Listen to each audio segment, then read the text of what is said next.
तो आज हम बात करने जा रहे हैं काइजू नंबर 8 के एपिसोड नंबर 10 के बारे में, जहां हमने लास्ट एपिसोड में देखा था कि काइजू नंबर 10 अब एक बड़े मॉन्स्टर में बदल चुका है, जिसे देख के सभी लोग एकदम हैरान हो जाते हैं। तो अब आगे तो इस एपिसोड को शुरू करने से पहले आप सभी का स्वागत है मेरे यूट्यूब चैनल मांगा बॉय में। मेरा नाम है दुर्गेश नाई। एपिसोड की शुरुआत में हम कोनोमी को देखते हैं, जो कहती है कि वाइस कैप्टन ऐसे मॉन्स्टर्स को नहीं संभाल सकते। जिसके बाद हम काफका को देखते हैं, जहां उसे भी उस मॉन्स्टर के पावर का पता लगता है और वो वाइस कैप्टन को बचाने के लिए उनकी ओर बढ़ने लगता है। तब यहाँ वो काइजू सोशिरो पे हमला कर देता है, जहाँ सोशिरो भी उस पे हमला करना स्टार्ट कर देता है। पर सोशिरो के हमलों का उस काइजू पे कुछ भी ज्यादा असर नहीं होता। जहाँ पर काइजू नंबर 10 सोशिरो से कहता है कि तुम्हारी स्पीड अब तुम्हें नहीं बचा पाएगी। जहाँ पर हम सोशिरो को देखते हैं, जो अभी भी हार नहीं मान रहा होता और वो अपनी पूरी कोशिश करता है। जहाँ पर सोशिरो सोचता है कि मेरे ब्लेड्स अब इसे अच्छे से काट नहीं पा रहे हैं और यही वो रीजन है जिससे मैं बड़े काइजू से नफरत करता हूँ। मुझे किसी भी तरह अपने स्पीड का यूज करके इसके कोर तक पहुंचना ही होगा और यही वो रास्ता है जिससे मैं इसे हरा सकता हूँ। पर तभी हम देखते हैं कि सोशिरो का जो सूट होता है वो ओवरहीट होने लगता है। जहाँ पर कोनोमी कहती है कि आप अपने सूट के फुल पावर को पिछले 10 मिनट से यूज कर रहे हैं, तो इसलिए आपको आपके सूट को अभी बंद करना होगा। इसके बाद वो बड़ा काइजू बाकी काइजूस को सोशिरो पे हमला करने के लिए कह देता है, पर सोशिरो उन सबसे बच जाता है और कहता है कि अब बस मैं अपने सूट की पावर को और 1 मिनट तक यूज कर सकता हूँ। पर मुझे यकीन नहीं हो रहा कि ये बाकी काइजूस को मेरी ओर फेंक रहा है और मुझे तो यकीन नहीं हो रहा कि ये बाकी काइजूस इस काइजू की बात मानकर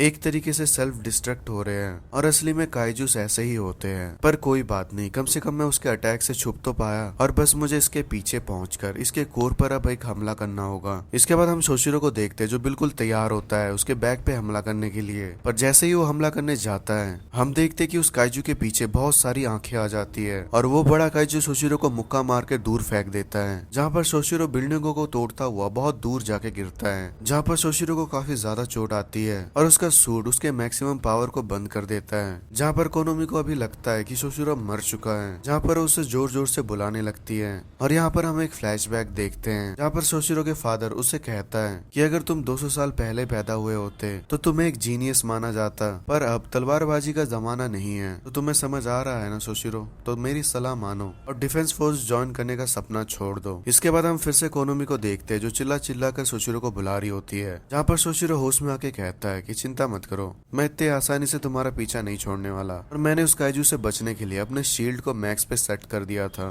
पर फिर भी मुझे इसका हमला ऐसे लगा जैसे मैं किसी ट्रक से टकरा गया हूँ। और आगे सोशिरो ये सोचता है कि अब मैं अपने सूट की मैक्स पावर को यूज नहीं कर पाऊंगा, तो आखिरकार मैं क्या करूं? आखिरकार मैं कर भी क्या सकता हूं? इसके बाद सोशिरो पूछता है बाकियों से कि बाहर का सिचुएशन कैसा है, जहां पर बाकी लोग उसे रिपोर्ट देते हुए कहते हैं कि सारे सिविलियंस को बचा लिया गया है और हम लोग लड़ाई में भी जीत हासिल कर रहे हैं। जहां पर सोशिरो कहता है ये तो बहुत अच्छी बात है और लगता है मुझे भी लास्ट तक लड़ते रहना चाहिए। जहां पर कोनोमी उससे लड़ने के लिए मना कर रही होती है। जिसके बाद वो काइजू सोशिरो पे हमला कर देता है और सोशिरो भी अपने टेक्निक से उस पे हमला कर देता है। और हम देखते हैं कि सोशिरो जहाँ जहाँ हमला करता है वो सारे घाव जल्दी ही भर जाते हैं। जहाँ पर वो काइजू कहता है कि मुझे अब समझ में आ चुका है कि तुम इन हथियारों से अब मुझे हरा नहीं सकते हो। जहाँ पर सोशिरो कहता है क्या तुम्हें अब पता चला है? और मैं तो इसे पहले से ही जानता था। फिर हम देखते हैं कि एक उड़ता हुआ काइजू आकर उस पर फट जाता है। जहाँ पर हमें एक और फ्लैशबैक दिखाया जाता है, जहाँ पर फिर से सोशिरो के फादर उसे हार मानने के लिए कहते हैं और वो कहते हैं कि गन्स के साथ तुम्हारी कॉम्बैक्ट पावर बहुत कम है। जैसे जैसे काइजूस आ रहे हैं उससे तुम अपने ब्लेड का यूज नहीं कर सकते। जहाँ पर हम फिर से एक डिफेंस फोर्स के मेंबर को देखते हैं, जो सोशिरो को फिर से हार मानने के लिए कह रहा होता है। और वो आगे कहते हैं कि हर साल बड़े बड़े काइजूस दिखाई दे रहे हैं और अगर तुम ब्लेड के अलावा कुछ और यूज नहीं कर पाओगे तो तुम्हारा मरना बिल्कुल तय है। तब यहाँ सोशिरो कह रहा होता है कि बचपन से सभी मुझे यही कहते आ रहे हैं, पर उसने कुछ मुझे अलग कहा था। जहाँ पर हमें फिर से एक पास्ट का सीन दिखाया जाता है, जहाँ पर मीना सोशिरो से कह रही होती है कि मैंने सुना है कि तुम ब्लेड स्पेशलिस्ट हो। जहाँ पर सोशिरो कहता है आपने बिल्कुल सही सुना। यहाँ पर सोशिरो मन में सोच रहा होता है कि अब शायद ये भी यही कहेंगे कि मुझे अब हार मान लेनी चाहिए। जहाँ पर मीना बिल्कुल इसका उल्टा कहती है, जहाँ पर वो कहती है कि मुझे तुम्हारी मदद चाहिए, क्या तुम मेरी फोर्स ज्वाइन करना चाहोगे? आगे मीना सोशिरो को ये बताती है कि कभी न कभी हमें ऐसे छोटे काइजू मिलेंगे जो बहुत ज्यादा ताकतवर होंगे और वैसे भी मैं तुमसे बिल्कुल ऑपोजिट हूँ, क्योंकि मैं ब्लेड यूज नहीं कर सकती।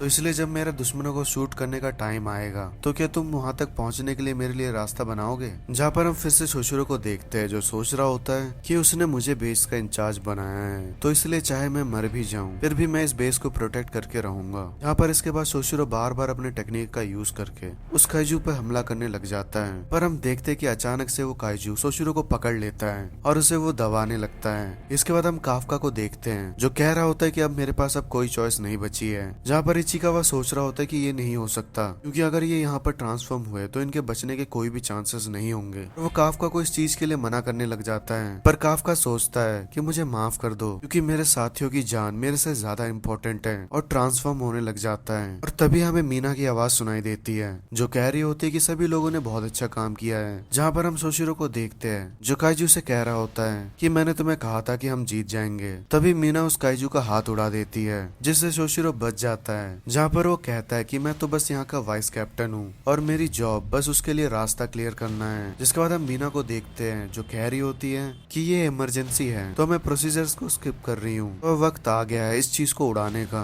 तब वो उस काइजू पे हमला कर देती है, पर वो काइजू उससे बच जाता है और मीना के ऊपर अपने काइजूस को हमला करने के लिए कह देता है। और तब तक वो काइजू रीजनरेट कर लेता है। जहाँ पर कोनोमी मीना को बताती है कि इसका कोर इसके पीछे है। तब यहाँ मीना उस पर निशाना लगाने की कोशिश कर रही होती है, पर बाकी काइजूस ऐसा होने नहीं दे रहे होते हैं। अब काइजू नंबर 10 पूरी तरह से रीजनरेट हो जाता है। जहाँ पर शोशिरो कहता है लगता है ये इतना भी आसान नहीं है, चलो फिर एक और ट्राई करने का वक्त आ गया है। तब वो अपने सूट की 63% पावर को एक्टिवेट कर लेता है और काइजू नंबर 10 पर हमला करना स्टार्ट कर देता है। तब शोशिरो सोचता है कि मैं इसे ज्यादा मूव करने नहीं दूंगा ताकि मीना इस पे आसानी से एम कर सके। जहाँ पर कोनोमी ये सब करने के लिए मना कर रही होती है, पर हम देखते हैं कि शोशिरो के हमला करने के बाद वो काइजू बहुत आसानी से रीजनरेट कर लेता है। जहाँ पर शोशिरो सोच रहा होता है कि मेरी पावर की आउटपुट बहुत ज्यादा कम है, तो आखिरकार अब मैं क्या करूँ। तभी किकुरु आकर वहाँ पर उस काइजू पे हमला कर देती है, पर हम देखते हैं कि किकुरु के हमले से उस काइजू पे एक स्क्रैच भी नहीं आता। जहाँ पर शोशिरो उससे कह रहा होता है कि हमला करती रहो किकुरु, मैं इसके हार्ट शेल पे हमला करके इसे ओपन करने की कोशिश करता हूँ, जिसके बाद तुम उसी जगह पे हमला करके इसे घायल कर देना। तब हम देखते हैं कि शोशिरो उसके बाहर के चमड़ी को काट देता है और किकुरु उसी जगह पे हमला करके उस काइजू को चोट पहुंचा देता है। पर हम देखते हैं कि इस हमले के बाद किकुरु की सूट जो होती है वो अब ओवरहीट हो चुकी थी।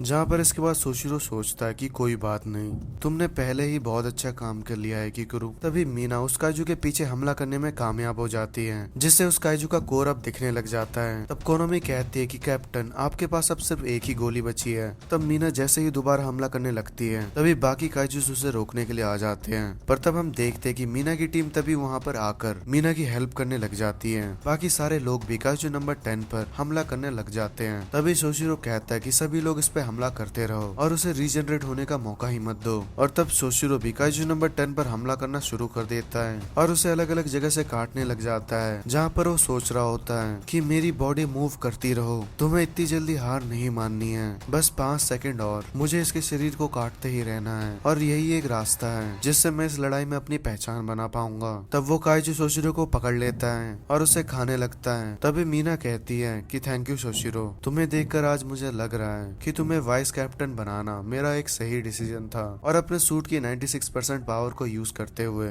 उस काइजू को उड़ा देती है। जहाँ पर शोशिरो कहता है कि तुमने पंगा लेने के लिए गलत दुश्मन चुने हैं। और यहाँ हम देखते हैं कि मीना के हमले से उस काइजू के टुकड़े टुकड़े हो जाते हैं और ये सब देख के सभी लोग बहुत ज्यादा खुश हो जाते हैं। जिसके बाद वो एक दूसरे की मदद करने लग जाते हैं। तब यहाँ किकुरु, शोशिरो और मीना को देखकर काफका इमोशन होकर रोने लग जाता है। तब इचिकावा कहता है तो ये है कमाल कैप्टन मीना का। तब काफका कहता है कि मैं बिल्कुल सही था कि ये वही डिफेंस फोर्स है जिसे मैं बचपन से ज्वाइन करना चाहता था। ये लोग तो सच में बहुत ज्यादा कमाल के हैं और किसी दिन देखना मैं भी इनके साथ खड़ा होऊंगा। जहाँ पर इचिकावा कहता है कि इस टाइम आपका चेहरा बहुत बेकार है। जहाँ पर काफका कहता है कि ऐसे इमोशनल टाइम पे ऐसी बातें कौन करता है। जहाँ पर इचिकावा कहता है कि हमने तो बस अभी स्टार्ट ही किया है, तो चलिए फिर अपना बेस्ट देते हैं। तब काफका उसकी बात पर एग्री करता है। तब यहाँ शोशिरो कहता है कि बाकी योजूस को मैं और कैप्टन संभाल लेंगे। तब कैप्टन शोशिरो को मारते हुए कहती है कि ऐसा कुछ नहीं होने वाला, तुम यहाँ पर आराम करने वाले हो। तब ताए कहती है आपको भी आराम करना चाहिए कैप्टन। तब कोनोमी कहती है कि ये बिल्कुल सही कह रही है क्योंकि आपका सूट भी बस 1% से ओवरहीट होने से रह गया है। तब रियो कहता है कि आपने कंटिन्यूस बहुत सारे बुलेट फायर करी है, तो इसलिए आप भी आराम कीजिए और बाकी योजूस को हम संभाल लेंगे।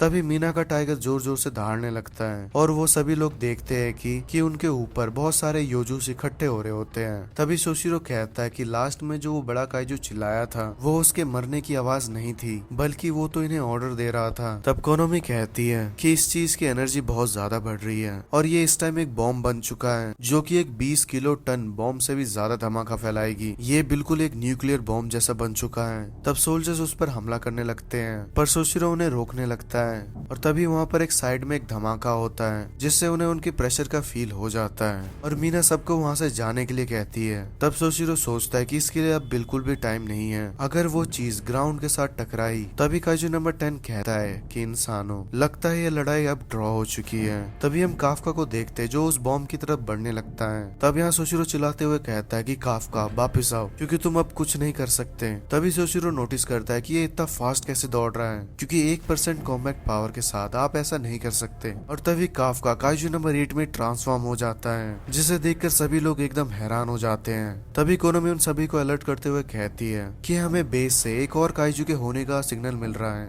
और इसका फॉर्टिट्यूड 9.8 है, मतलब कि ये है काइजू नंबर 8। तब यहाँ सोशिरो सोच रहा होता है कि मुझे लग ही रहा था कि कुछ गड़बड़ है, पर मैं इसे इतना ज्यादा पसंद करने लगा था कि मैंने इस फैक्ट को इग्नोर कर दिया। तब काफका सोचता है कि मुझे माफ करना वाइस कैप्टन और मुझे माफ कर देना किकुरु, और तुमने अपने वादे को पूरी तरह से निभाया है और इसके बारे में किसी को भी नहीं बताया, और बाकी सभी लोग मुझे माफ कर देना कि मैंने तुमसे झूठ कहा, और मुझे माफ कर देना इचिकावा, पर मुझे ये रिस्क लेना ही होगा, और मीना तुम भी मुझे माफ कर देना। तब इचिकावा चिल्लाते हुए कहता है कि सर आपको आइडिया भी है कि आप क्या करने वाले हैं। तब काफका अपनी पावर को पूरी तरह से चार्ज करने लग जाता है। तब काफका सोचता है कि इस फाइट में सभी ने अपना 100% दिया है और अपने जान को जोखिम में डाला है, तो इसलिए मैं अपनी सेफ्टी को प्रायोरिटी नहीं रख सकता क्योंकि मैं भी इस डिफेंस फोर्स का एक हिस्सा हूँ और मैं भी इस 3rd डिवीजन का एक ऑफिसर हूँ। तो अब मेरी बारी है। और हम देखते कि काफका अपनी पावर का यूज करके उड़ने लग जाता है और उस बॉम्ब को एक बहुत जोरदार मुक्का मारता है जिससे वो बॉम्ब जमीन से काफी दूर चला जाता है और काफका नीचे गिर जाता है। और तभी मीना सभी को अपने शील्ड को मैक्स पर सेट करने के लिए कह देती है और तब हम देखते हैं कि वो बॉम्ब फूट जाता है जिसका इम्पैक्ट इतना ज्यादा था कि उतना ऊपर फूटने के बाद भी बेस के बिल्डिंग तक तोड़ चुकी थी। जिसके बाद हम काफका को देखते हैं जो अपनी पावर से 2 और लोगों को बचा रहा होता है, जहाँ पर काफका सोच रहा होता है लगता है मैंने ये आखिर कर ही दिया। यहाँ पर काफका आगे ये कह रहा होता है कि अब मेरी शरीर और नहीं सह सकती, लगता है मैं ये सारा एक्शन करने के लिए बहुत ज्यादा बूढ़ा हो चुका हूँ। तब मीना कहती है काफका नहीं, काइजू नंबर 8, मैं तुम्हें यहाँ अरेस्ट करने आई हूँ। और इसी के साथ एपिसोड यहीं पर खत्म हो जाता है। तो आई होप आपको एपिसोड अच्छा लगा होगा। मैं मिलता हूँ आपसे अगले एपिसोड में, तब तक के लिए गुड बाय।